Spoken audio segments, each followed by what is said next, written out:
Kalau dulu mungkin itu konteksnya betul-betul di parlemen, di konstituante. Tapi kalau sekarang itu lebih kepada di tempat-tempat ibadah. Kita nggak bisa pungkiri bahwa ada orang yang datang mengisi ceramah itu nggak lagi bicara agama sama sekali. Dari awal sampai akhir yang kira-kira agak Islam-Islamnya di mukadimah aja. Atau di doa penutup aja gitu. Sisanya batang tubuhnya itu semuanya isinya seperti agitator politik.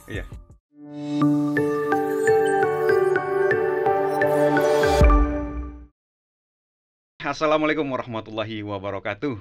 Ini adalah konten podcast saya yang pertama kali dan langsung berkolaborasi dengan mikrofon Hasan Nasbi. Oke, untuk yang pertama kali ini saya mengundang narasumber yang lagi viral di media sosial, terutama di Twitter, karena mendapat banyak sekali dukungan dari netizen karena dianggap sudah mengalahkan Rocky Gerung. Selamat datang, Bang Hasan Nasbi. Ya. Gimana Bang Hasan? Merasa sudah mengalahkan Rocky Gerung? Enggak. Itu bukan ajang kalah mengalahkan. Itu ajang diskusi. Tapi mungkin orang waktu itu memotong cuplikan-cuplikan video yang menurut mereka itu bisa memuaskan aspirasi mereka. Jadi itu bukan dalam konteks kalah mengalahkan. Jadi lebih kepada mungkin ada orang yang punya aspirasi membantah Rocky Gerung gitu, tapi belum kesampaian sejauh ini. Jadi kebetulan menemukan cuplikan-cuplikan video yang menurut mereka memuaskan aspirasi, memenuhi hasratnya untuk memuaskan aspirasi mereka, jadi mereka sebar-sebarkan. Jadi bukan dalam konteks kalah mengalahkan.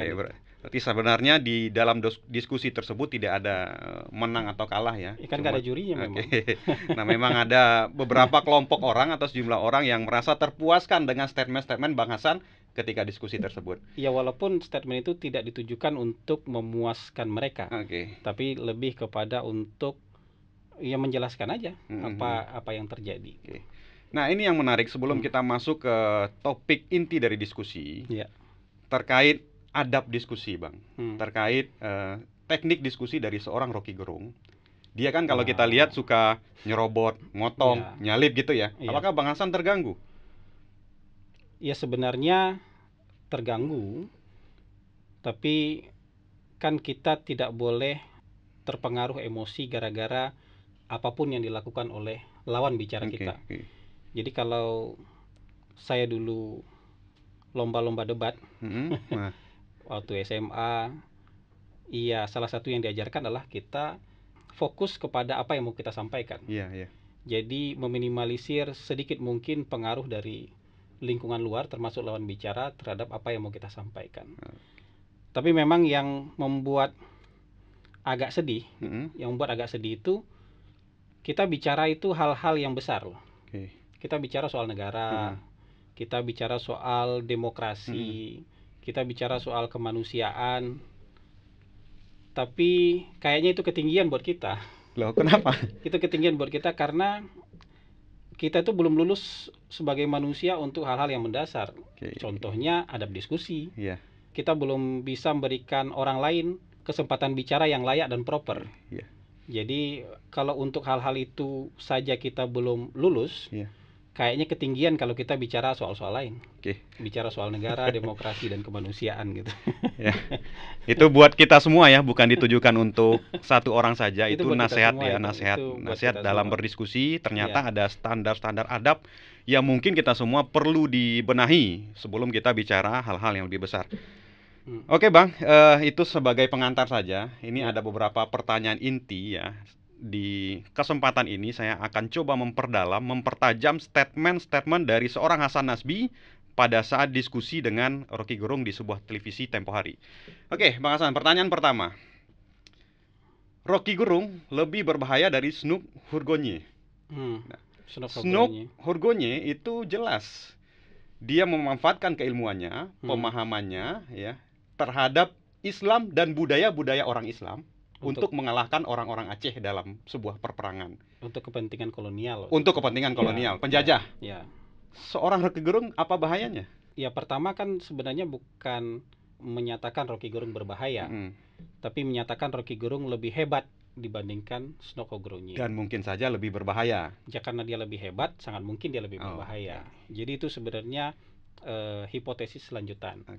Dia lebih hebat dibandingkan Snokogronye karena Snokogronye itu berusaha dulu, berjuang dulu, belajar Islam di Mekah, yaitu datang ke Indonesia jadi mualaf, kemudian pakai baju imamah gitu ya.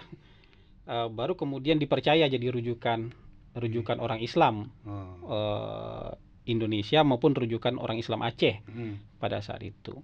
Sementara Rocky Gerung tidak harus melewati tahapan-tahapan seperti itu, tidak harus melewati tahapan belajar agama, ya. Bahkan tidak harus memahami agama dan bahasa Arab, tidak harus belajar Al-Quran dan hadis, tapi dia jadi rujukan juga. Jadi rujukan buat sebagian kalangan Islam yang saya definisikan sebagai kelompok Islam politik. Tidak jadi rujukan sebagian besar umat Islam, tapi sebagian kecil kelompok umat Islam yang memang mencari-cari rujukan politik mereka. Nah, politik mereka itu bajunya adalah politik Islam.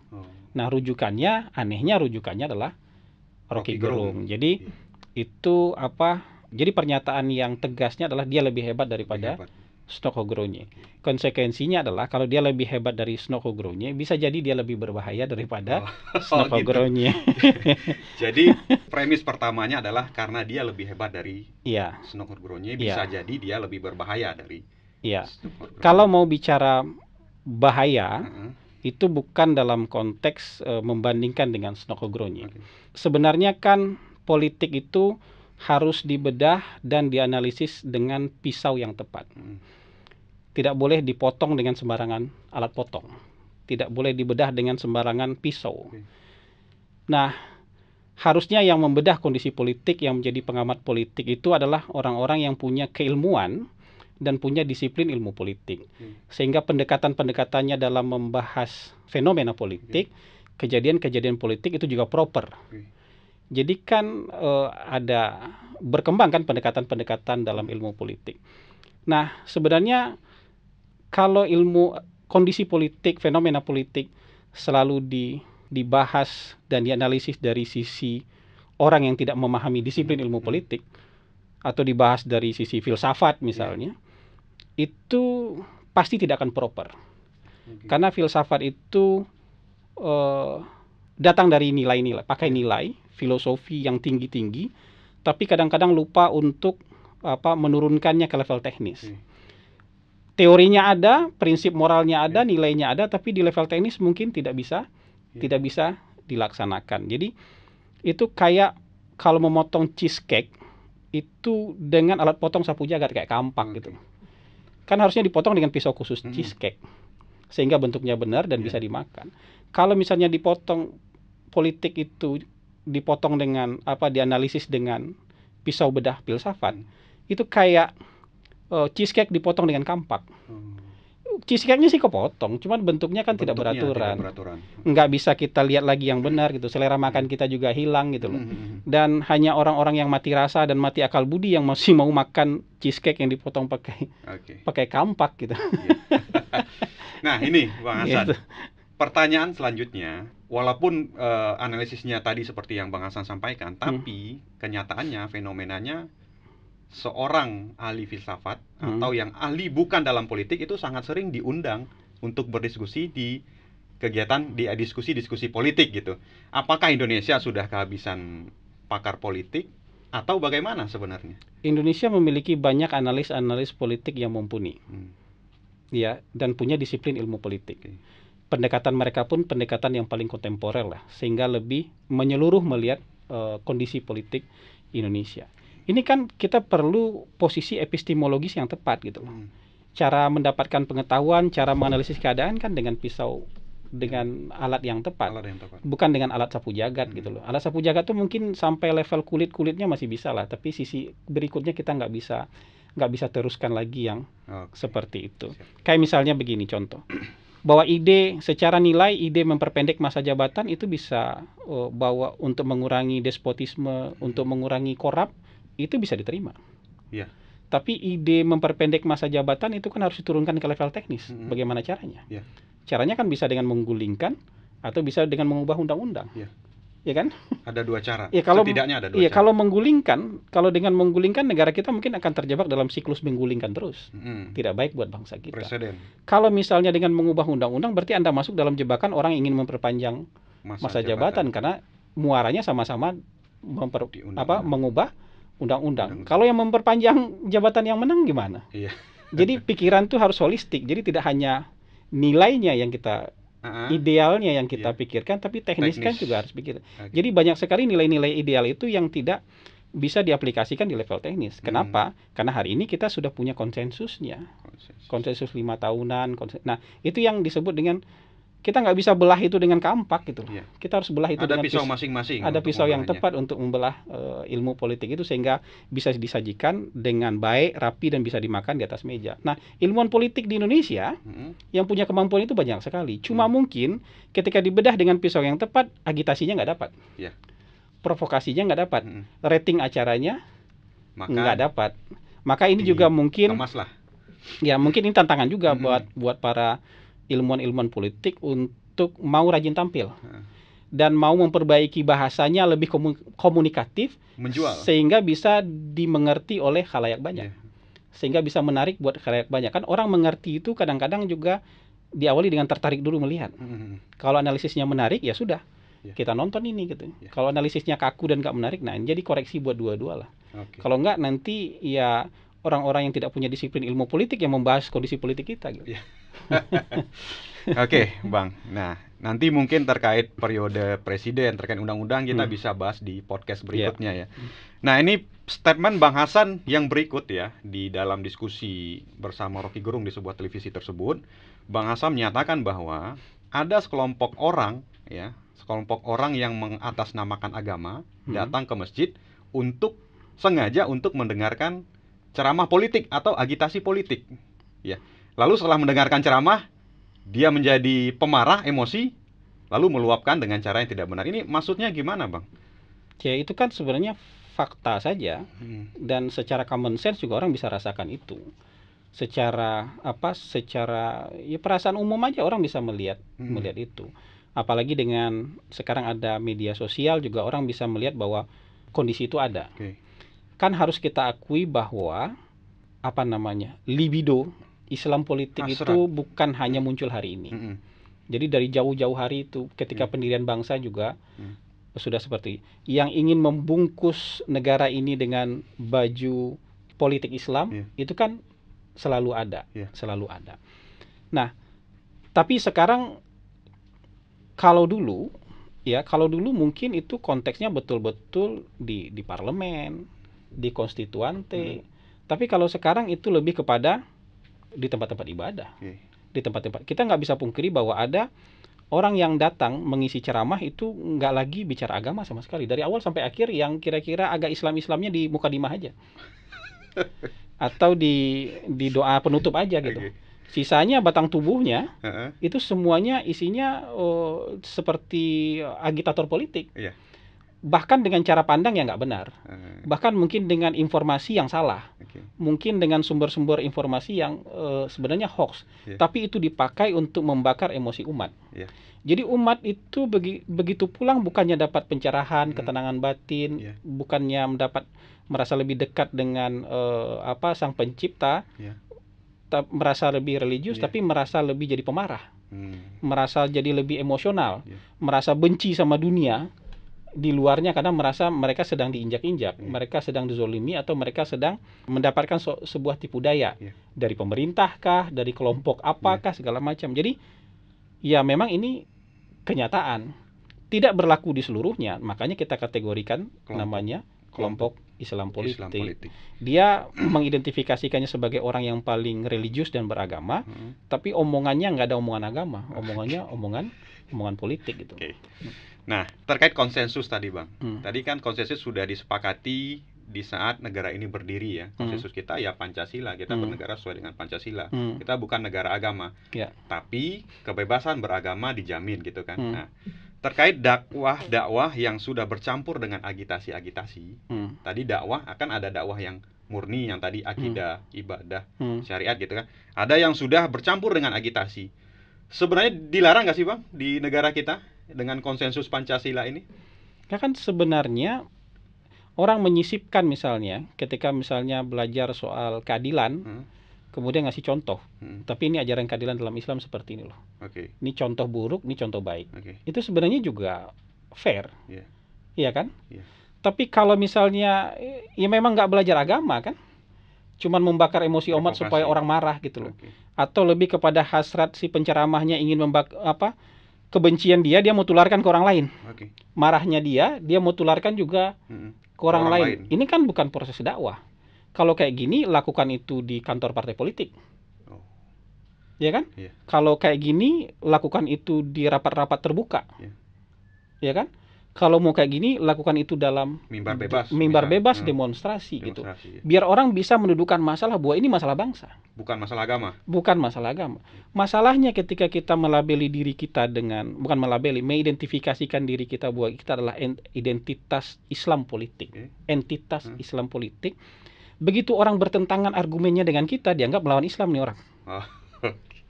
Padahal persoalannya persoalan bernegara. Padahal persoalannya persoalan berpolitik. Padahal persoalannya persoalan muamalah.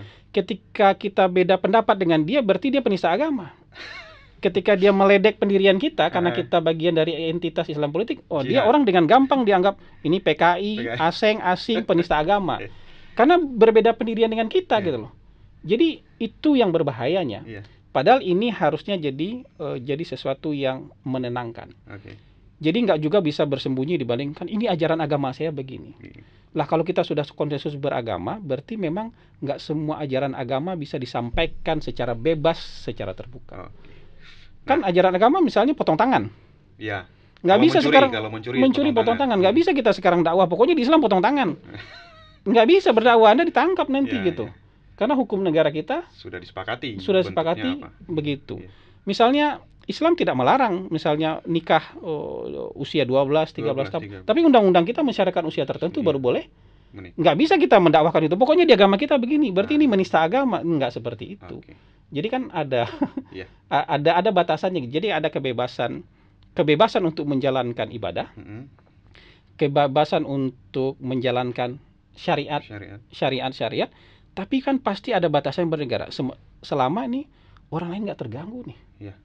Kan ada wisdom di zaman dulu. Ketika kita ingin berkorban, ketika di tempat itu orang masih menghormati sapi, maka wali-wali kita di zaman dulu nggak motong sapi. Mereka motong kerbau. Wisdom. Mereka motong kambing.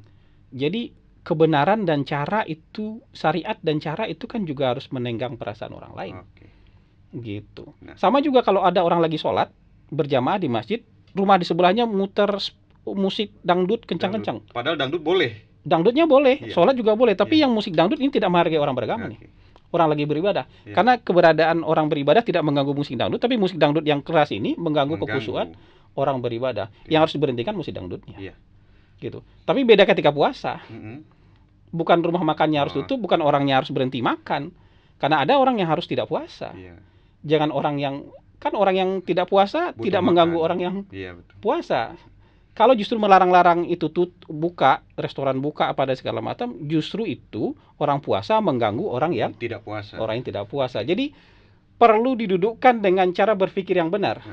Mana yang mengganggu dan mana yang mengganggu dan mana yang terganggu. Gitu bedanya di sana. Gitu. Jadi kebebasan itu harus dibatasi oleh kepentingan orang lain juga. Berarti kan kebebasannya dijamin.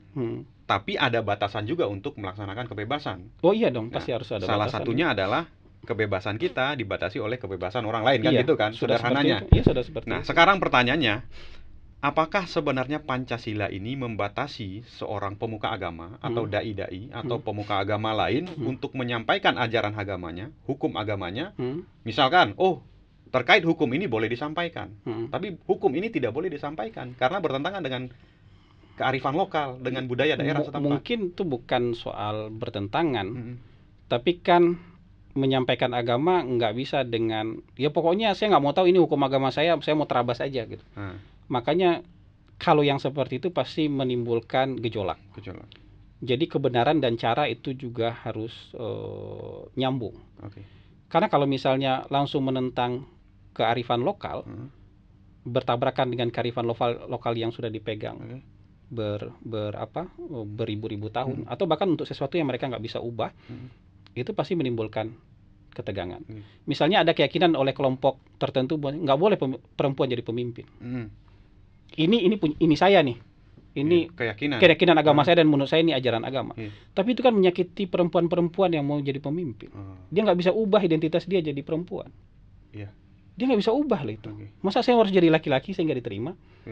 Atau misalnya ada orang non-muslim yang pengen maju jadi itu, nggak boleh ada pemimpin non-muslim. Ajaran agama saya nggak ada pemimpin muslim, kemudian saya kampanyekan itu. Tapi kan tabrakan dengan tidak hanya kepentingan orang, tapi wisdom masyarakat umum. Terus dia nggak bisa ngubah, masa saya harus masuk Islam dulu baru bisa jadi pemimpin? Dia nggak bisa ubah itu. Atau misalnya kebiasaan menurut mereka gitu. Jadi 2007 itu di DKI itu perang. Ini calon gubernur ini yang benar, kenapa ini pro tahlil? Calon gubernur ini yang benar karena dia anti bid'ah, anti khurafat. Ini dia nggak pakai tahlil. Coba kalau itu dikampanyekan, disampaikan ini ajaran agama versi saya, ini ajaran agama versi saya. Iya kan? Itu kan merusak ketenangan. Jadi cara itu juga penting, wisdom itu juga penting. Jadi nggak bisa kalau ya mungkin keyakinan orang, ajaran agama apapun mau disampaikan, tapi kan saya tadi sudah kasih contoh bahwa nggak bisa, walaupun itu di hukum agama ada, tapi kalau di negara nggak nampung ya nggak bisa. Kayak gitu. Ya termasuk yang mungkin di negara nggak ngatur ini. Perdebatan pro tahlil, anti tahlil.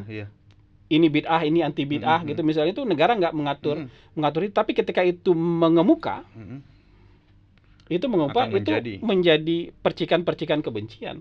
Ketika itu masuk ke dalam politik, kebenciannya makin besar lagi. Gitu. Gini Bang. Jadi wisdom itu penting untuk itu. Terkait cara, tadi kan ada kebenaran, ada cara menyampaikan kebenaran. Apakah yang merusak itu ketika dia yang tadinya ada di ruang privat, di kelompok-kelompok tertentu, lalu dibawa ke ruang yang tidak terbatas oleh teknologi? Itu bisa seperti itu. Jadi harus sadar, nggak bisa menyalahkan teknologi. Jadi harus strict. Kalau itu keyakinan kelompok kita, maka matikan semua teknologi yang memungkinkan itu untuk sampai keluar. Toanya matikan. Jadi silakan sampaikan, tapi nggak ada jangan rekaman apa-apa. Dijamin ini tidak sampai ke. Itu kan keyakinan internal. Toanya matikan dong. Videonya matikan. Jangan direkam dong. Sehingga itu menjadi urusan internal. Jangan salahkan teknologinya, salahkan kita ketika tidak membentengi diri kita dari hal-hal yang membuat itu jadi mudarat nanti. Kan gitu. Jadi, wah kan saya ngomong di depan jamaah saya. Salah sendiri kenapa direkam? Loh enggak dong. Dari awal kalau Anda mau ngomong gitu bilang matiin ya. Nggak ada kamera ya. Nggak ada toa ya, matiin mic-nya. Nggak ada apa-apa ya. Ini urusan kita semua yang ada di dalam ini. Apa yang ada di dalam ini tinggal di dalam ini. Di luar kita nggak bisa nggak bisa bawa. Karena kalau kita bawa keluar, kita sampaikan keluar, yang terjadi ketegangan. Gitu. Ini nasihat bagus juga buat kita semua ya, teman-teman. Ketika kita menyampaikan sesuatu yang sifatnya sensitif, walaupun benar ya, sebaiknya apa yang kita sampaikan itu tidak menyebar keluar ya. Kita harus membatasi diri, walaupun teknologi sudah bisa membuka semua batas-batas akses ya. Kita harus membatasi diri. Materi apa yang kita sampaikan di dalam sebuah forum itu tidak keluar, biar tidak terjadi sesuatu kekaduhan. Profesor Quraisy Shihab tuh pernah kasih contoh yang sangat baik. Jadi ini di luar teknologi. Di luar teknologi. Bisa juga, ini nggak ada urusan dengan teknologi, tapi ngasih contoh dengan cara yang memutar. Jadi misalnya kalau ditanya, Pak Ustadz, apa hukumnya merokok di dalam masjid? Padahal ini perokok kecanduan nih. Susah nih kalau nggak ngerokok di musola, di apa segala macam. Apa nih? Ini misalnya kayak gitu. Tapi dia nggak langsung berfatwa halal haram. Boleh nggak boleh, dosa nggak dosa. Jadi ada cerita yang disampaikan di zaman Nabi atau di zaman sahabat, bahwa kalau kamu ke dalam masjid jangan makan bawang. Artinya? Karena menimbulkan bau yang nggak enak. Bau. Itu disamakan dengan rokok. Jangan memakan makanan yang berbau. Ada bau. Karena mengganggu orang lain. Karena mengganggu orang lain. Nah sekarang ngerokok mengganggu orang lain nggak? Makan jengkol masuk masjid mengganggu. Jadi orang bisa berpikir dan nggak ngerasa diserang. Itu juga salah satu wisdom. Jadi wisdom itu banyak, nggak ada cuma satu cara wisdom. Tapi yang penting itu kan memang Kalau tabrakan kita dengan orang, percuma loh dakwah, tapi tabrakan mendapatkan resistensi balik dengan dari orang lain. Apalagi itu dengan kelompok yang jauh lebih besar. Mayoritas. Itu tuh sangat tidak wise sama sekali gitu. Jadi jangan salahkan teknologi, kita yang harus membatasi ini. Ini kelompok kita aja ya, ini matikan semua. Ya, oke. Oke. Ini kita lanjut Bang ya. Ada statement berikutnya terkait pembelahan sosial nih Bang. Jadi Bang Hasan menyebutkan bahwa ini semua adalah korban dari pembelahan sosial, ya kan? Kelompok-kelompok sosial yang sudah terbelah akhirnya dia tidak menyatu lagi kan? Akhirnya ada dua kutub nih, kelompok ini dan kelompok ini yang saling bertentangan. Nah, ini apakah suatu masalah besar?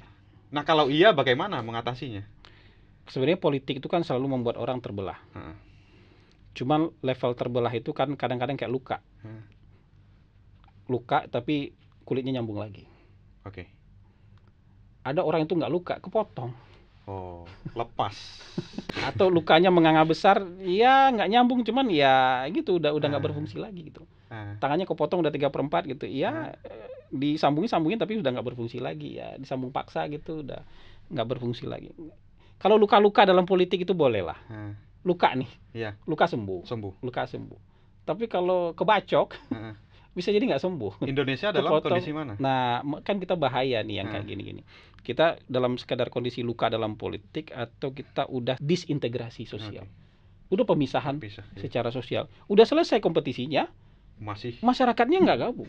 Calon-calonnya udah bergabung di satu kabinet, masyarakatnya nggak bisa gabung. Masih tetap dengan label yang sama. Itu kebencian muncul dari kedua belah pihak. Nah kan yang jadi persoalan waktu itu, yang salah siapa? Ini kalau sudah sedalam ini kita nggak nyari lagi siapa yang salah. Kita nyari apa yang harus kita lakukan. Gitu. Lupakan masa lalu ya. Kalau nyari siapa yang salah, ini sudah sedalam ini nyari siapa yang salah itu repot gitu. Makanya waktu itu Nelson Mandela nggak nyari siapa yang salah. Pokoknya begitu saya keluar rekonsiliasi ya. Ini yang kulit putih ikut kabinet saya ya. Yang kulit putih ikut jadi pas pampres saya ya. Gitu. Nggak boleh ada balas dendam. Nggak boleh ada ini karena sekarang saya yang mimpin.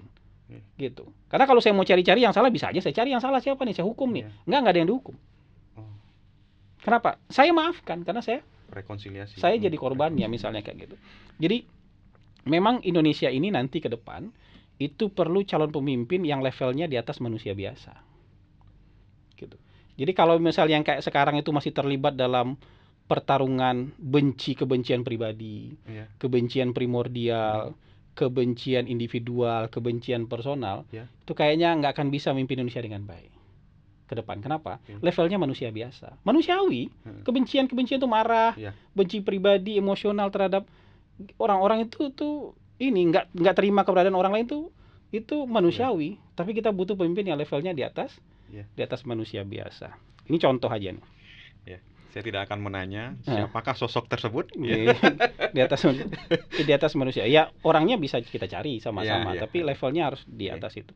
Dia nggak ada tuh mau konflik, saya nggak mau. Saya mau nyerang pribadi, saya nggak mau. Saya mau nyerang identitas dia, saya nggak mau. Jadi John McCain itu. Jadi kita tuh bisa mengagumi dua orang calon presiden Amerika secara bersamaan walaupun mereka berseberangan waktu itu tahun 2008. John McCain itu punya semua kesempatan, punya segala fasilitas untuk menyudutkan agama dengan politik identitas, termasuk agama. Ketika pendukung dia, kaum konservatif Republikan, waktu itu pokoknya isunya sudah Obama itu teroris. Obama itu Arab, Obama itu Islam. Dia bilang nggak bisa, itu di kampanye terbuka. Dia bilang nggak bisa, ma'am. No, sorry, ma'am. Saya nggak setuju. Sorry, mister, sorry, sir, saya nggak setuju itu. Obama orang yang baik, warga negara yang baik, pembayar pajak yang baik, senator yang baik. Cuman saya berbeda dengan dia cara ngelola negaranya. Dan saya pastikan saya lebih baik jadi mengelola negara kalau saya jadi presiden dibandingkan dia. Perbedaan saya di sana. Tapi bukan menyerang dia Arab, dia Muslim, dia teroris. Itu nggak benar kata. Dia bilang nggak benar, enggak, jangan pernah kayak gitu. Dan pendukung dia bilang meneriakin dia gitu. Diteriaki dia di kampanye terbuka. Tapi dia nggak bergeming. Nah ini levelnya di atas manusia biasa. Mungkin hari itu dia nggak menang. Saat itu dia nggak menang. Tapi dia sudah menempatkan keutuhan bangsanya, kepentingan bangsanya di atas ambisi politiknya dia. Nah sekarang kita punya nggak yang kayak gitu? Jadi pembelahan sosial itu harus muncul beberapa orang nanti yang memang tidak hanya sekedar dengan konsep abstrak negarawan, tapi memang sudah di atas level manusia biasa. Apa? Dia nggak ada dendam nih. Oh, saya pernah di ini, gue nggak dendam. Saya mau punya kesempatan menyerang dia secara identitas, secara gender, secara etnis, secara agama, saya nggak akan lakukan. Karena saya akan terpecah gitu ya. Iya, saya bisa menyerang dia karena aliran agama, misalnya. Saya pro tahlil, dia anti tahlil, atau sebaliknya. Saya nggak akan lakukan. Saya nggak akan pernah bawa isu itu ke dalam isu politik. Kenapa? Itu nanti nggak hanya luka, bisa kepotong tangannya, nggak bisa disambung lagi gitu. Gitu. Atau kepotong lehernya dan nggak bisa disambung lagi gitu. Itulah salah satu karakteristik dari seorang yang levelnya sudah di atas manusia biasa ya. Gitu. Oke, Bang, ini mungkin pertanyaan terakhir ya di sesi podcast ini.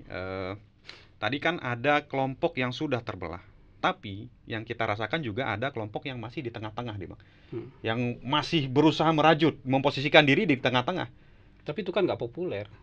Iya, itu dia. Walaupun tidak populer. Dianggap pelin-pelan, dianggap ambigu. Jadi gini, ketika misalnya saya sebagai seorang muslim punya posisi yang, ya kadang saya bisa pro di sini.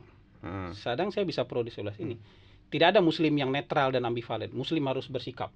Karena di akhirat nanti kamu akan ditanya posisi kamu di mana ketika ada masalah ini.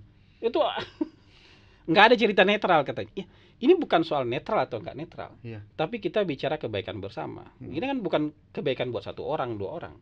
Juga bukan dalam posisi netral. Ini posisi yang kita ambil untuk supaya luka ini nggak makin dalam dan motong. Atau luka ini infeksi sehingga perlu diamputasi.